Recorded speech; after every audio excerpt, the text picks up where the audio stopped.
Porque cuando hablamos de hackeos, delitos informáticos, muchas veces la complejidad o la falta de costumbre con esos términos termina ocultando la gravedad de un hecho o termina relativizándolo. Los invito a que vayamos viendo esta información porque es muy significativa. Hablamos de datos de miles y miles de personas. Hablamos de hackeo, en realidad un ataque informático, a un área específica que es inteligencia de migraciones, que es sobre todo aquella que se encarga de almacenar y analizar los datos de las personas que entran y salen de este país. Así que avancemos porque, en primer lugar, no es menor la cantidad de datos. Casi 3 gigas.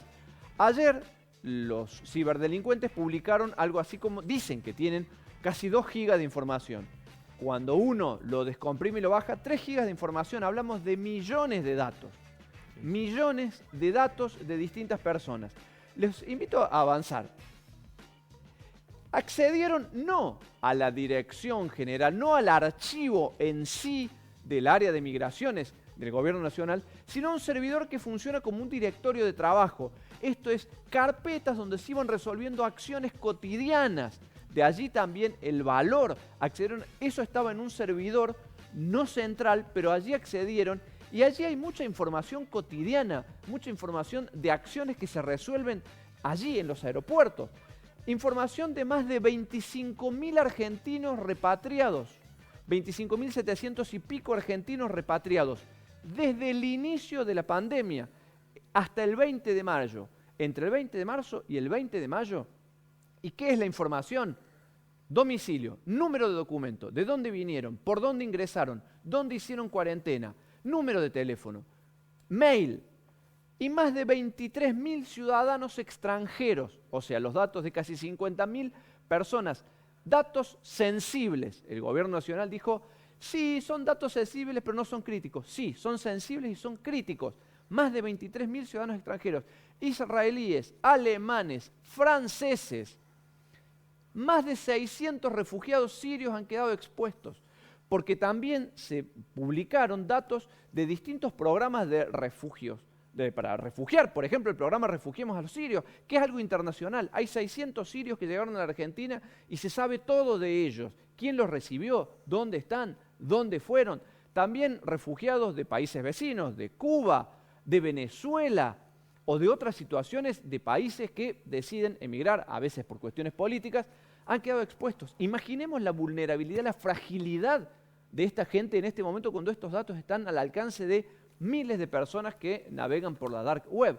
25.000 argentinos, 23.000 extranjeros, más de 600 refugiados sirios. Y esto no es todo. Continuemos porque son datos personales, ni siquiera son anónimos. Y esto es una cuestión que el gobierno tendrá que dar explicaciones seguramente.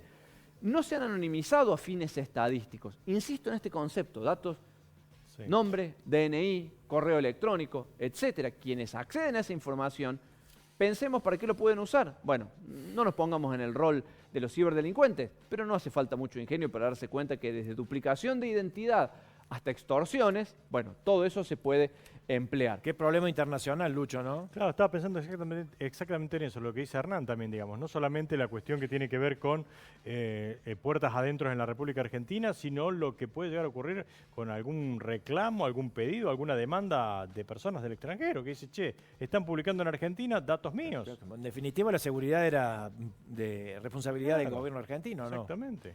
Y hay información compartida, porque hay siempre programas de intercambio. Entonces, por ejemplo, Colombia enviaba y se pedía a Argentina, se retroalimentaban información sobre crímenes cometidos o criminales colombianos.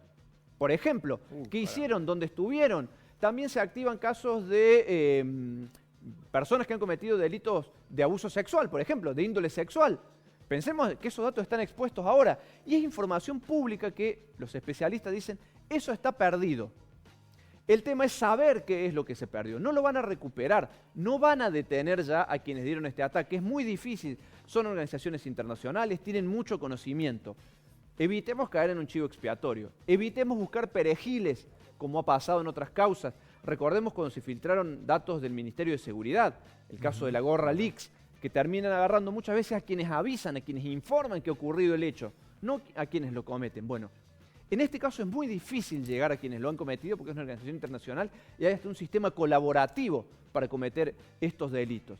Tenemos que tener una dimensión exacta de qué es lo que se perdió, no negarlo como hizo inicialmente el gobierno y entender que habrá que dar explicaciones sobre información sensible y ver cómo proteger a aquellos cuyos datos son expuestos.